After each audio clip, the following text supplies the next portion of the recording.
Hello friends, welcome back to my channel. இன்றைக்கி நம்ம சேனலில் ரொம்பவே டேஸ்ட்டாகவும் ஈஸியாகவும் செய்யக்கூடிய சட்னி ரெசிபி தான் பார்க்க போகிறோம்.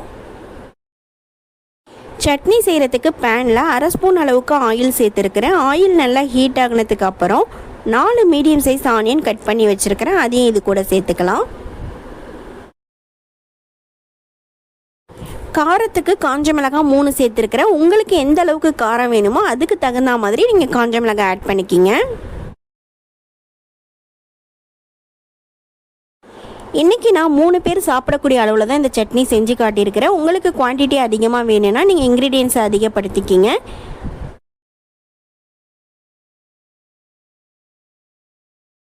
அடுத்து சின்ன பீஸ் புளி சேர்த்துக்கலாம். இந்த சட்னியில் தக்காளி சேர்க்க போகிறது கிடையாது, அதனால் கொஞ்சமாக புளிப்பு சுவை வேணும், அதுக்காக நான் புளி ஆட் பண்ணியிருக்கிறேன்.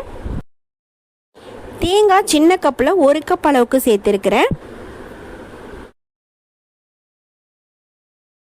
தேங்காய் நீங்கள் துருவி கூட சேர்த்துக்கலாம். நான் அரைக்க போகிறதுங்கிறதுனால நான் கீரி தான் ஆட் பண்ணியிருக்கிறேன். பச்சை வாசனை போகிற வரைக்கும் நல்லா வதக்கணும். லோ ஃப்ளேமில் வச்சு நல்லா வதங்க விடணும்.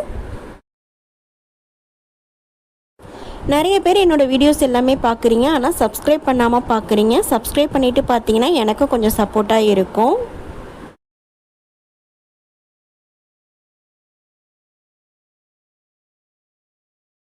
அடுத்து தேவையான அளவுக்கு உப்பு சேர்த்துக்கங்க. நான் 1/2 ஸ்பூன் அளவுக்கு உப்பு சேர்த்துருக்கிறேன். இந்த சட்னியை கொதிக்க வைக்கக்கூடாது, வதக்கும் போதே நல்லா ஆயிலில் வதங்கணும். அப்போ தான் நமக்கு டேஸ்ட்டு நல்லா இருக்கும். வதங்கினதுக்கப்புறம் கிரைண்ட் பண்ணிக்கலாம். இப்போ நம்ம இதுக்கு தாளிப்பு ரெடி பண்ணிக்கலாம். பேனில் 1 ஸ்பூன் அளவுக்கு ஆயில் ஆட் பண்ணியிருக்கிறேன். ஆயில் நல்லா ஹீட் ஆகினதுக்கப்புறம் 1/2 ஸ்பூன் அளவுக்கு கடுகு சேர்த்துக்கலாம். கடுகு பொரிஞ்சதுக்கப்புறம் 2 கொத்து அளவுக்கு கருவேப்பிலை சேர்த்துருக்கிறேன். லோ ஃப்ளேமில் இந்த கடுகு கருவேப்பிலை நல்லா பொரிஞ்சு வரணும். பொரிஞ்சு வந்ததுக்கப்புறம் நம்ம அரைச்சி வச்சுருக்கிற சட்னியில் இந்த தாளிப்பை சேர்த்துக்கலாம்.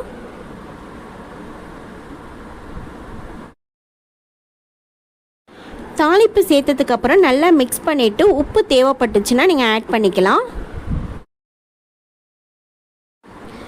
ஓகே ஃப்ரெண்ட்ஸ், நல்ல சூப்பரான சட்னி ரெடி ஆகிடுச்சு. இட்லி தோசை எது கூட வச்சு நம்ம சாப்பிட்டாலும் ரொம்பவே டேஸ்ட்டாக இருக்கும்.